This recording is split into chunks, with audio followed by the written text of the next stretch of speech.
week's vlog, and it's a meowy Christmas vlog this week. I'll be filming the countdown towards the festivities and various things that are going on with me. So watch this space.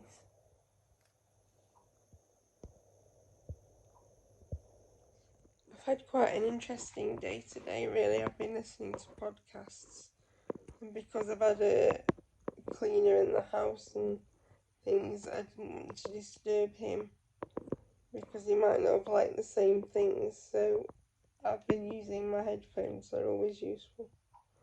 And I was listening to an in your backyard podcast about the disappearance of an American girl called Kirsten Smart, and it's been really interesting actually, and a tribute to one man's great effort.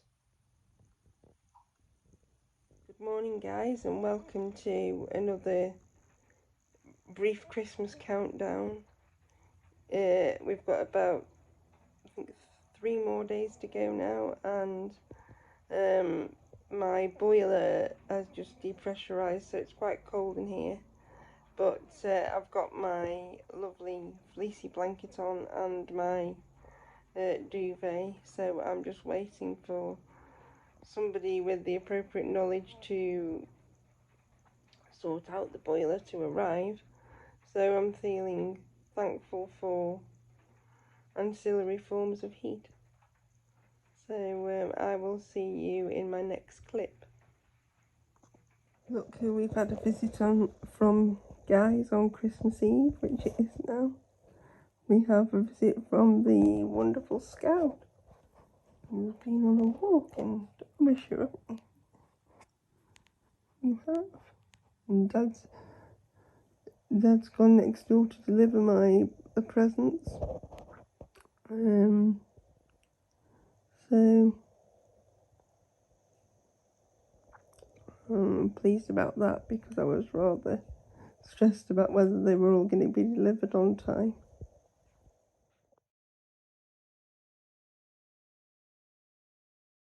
This is my lovely Brave Soul blanket. Look how pretty it is. And I purchased this one on Etsy. It's one of 2 that I have. I have a pink zebra print as well, and I've got this purple one.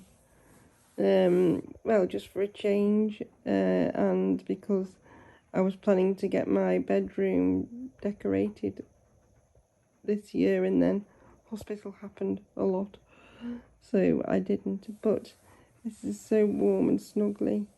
They're very good quality, even though they're expensive to buy, but buying the Brave Soul blankets helps subsidise getting them to people who are in serious need of help and serious need of a bit of comfort. And the blankets are provided for free to young people battling various chronic illnesses, mostly in, I think, the USA. But she does have an Etsy shop as well, the young woman that runs it. So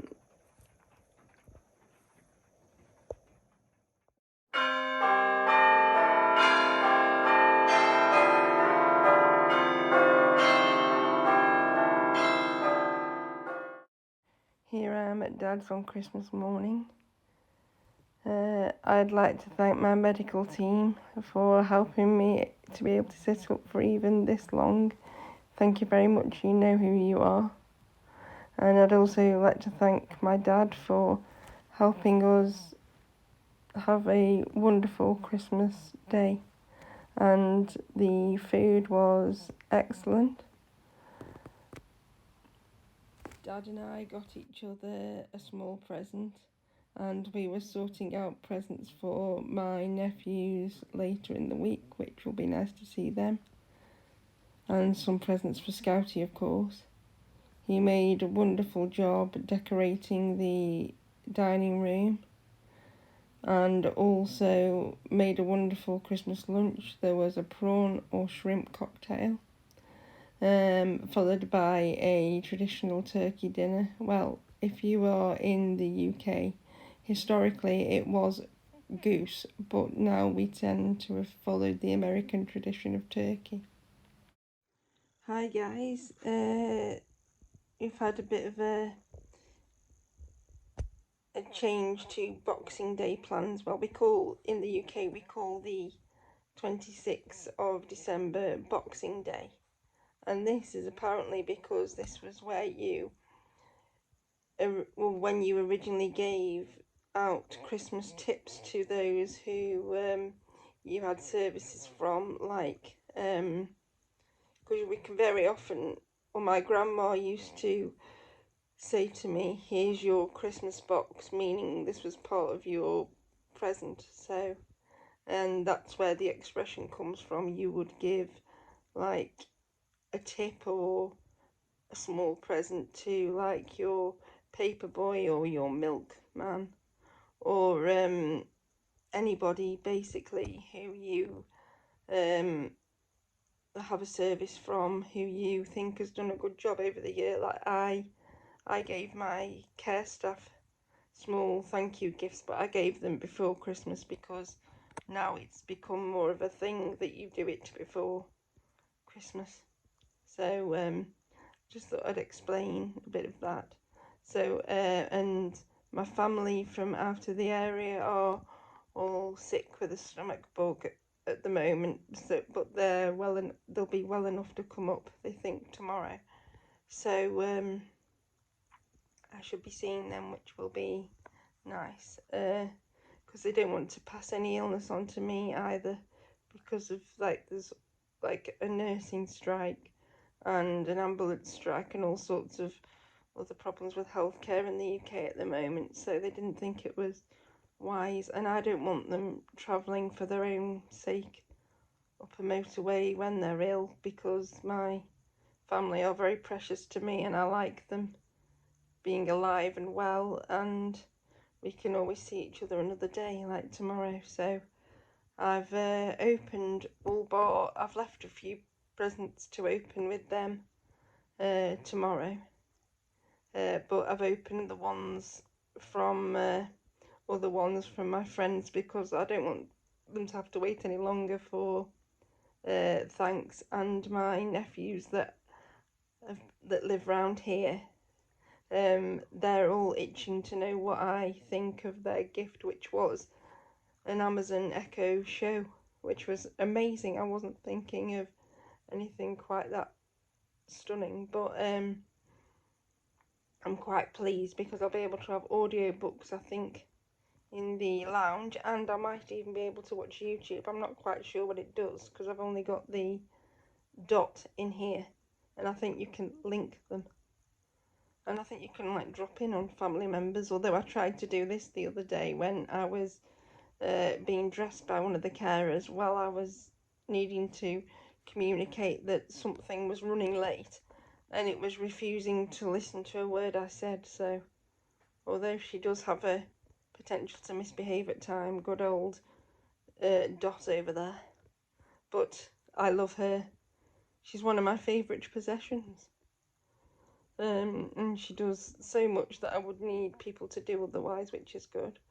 So I've just got to get on and write my service needs diary for my social worker, who, even though we sent a 20-page document of the background to my case and why I need further support, because I can convey food to mouth and a drink to my mouth, like relatively unassisted, even though I shake. I don't qualify for any more hours like going out or anything, so so I have an hour in the morning and an hour in the evening, and I apparently have to justify why I need somebody to wipe the surfaces, because I have a cleaner, and then I want the staff I have to just have time to have a wipe around, because there's only Dad and he is at work for a lot of the day, unless he is thinking of retiring this year though. So it might, but even so, he is getting sort of slightly crotchety himself, and he finds it difficult to do lots of things and look after me as well. And he still gives me an hour of extra support in a day doing things that the carers don't have time for, even if I did have a few extra hours. So I've been trying to get on with that diary, although it's quite amusing when you need help to like note things down and such. But the irony of this is not lost on me. But on the upside, new year, new start, I'm trying to be positive. I was quite down at the beginning or after my social work meeting the other day and wondered why people had bothered keeping me alive if I wasn't going to go out of the house ever again. But I'm choosing to see the positive in that I have a roof over my head. I mean, I'm not in the care home where I was at the beginning of this year, so I've managed to get out of there and I'm not planning to go back. And I'm not in a war zone, and I do have access to electric and several things that a lot of people in the world don't have access to. So I've kind of got to pull myself out of that sort of depressive state, and I can still find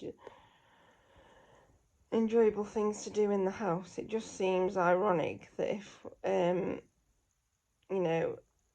if I kept the animals in a state that like never allowed them to go out and moved about and didn't give them access to activities to do, I'd have them removed. Whereas if a human, apparently they're not held to this, or society isn't held to the same standard with human beings. I mean, last year when I was in, or at the beginning of this year when I was in the care facility, there were lots of people who didn't have any families at all and nobody to visit them. So I am very fortunate in that respect. But and I shall be seeing my other family tomorrow, so I'll get the festive clothes out again. And it was good to be able to rest my leg, because it was very painful after yesterday's exploits. And because if I have to, even lying down and talking can be painful sometimes these days, and sitting up and talking can get very, very painful. So it was nice to have a rest in between seeing them, really, because I don't like to yelp out in pain in front of the children. I don't like them to see me obviously in pain, because I don't want to upset them. So at least it's given me a bit of a break in that sense. But anyway, I shall see you guys in my next clip. These are some of the wonderful gifts I got for Christmas off my friends, family and caregivers, and I'd like to say thank you very much to all of you, and you're all marvellous, and thank you for going above and beyond and everything.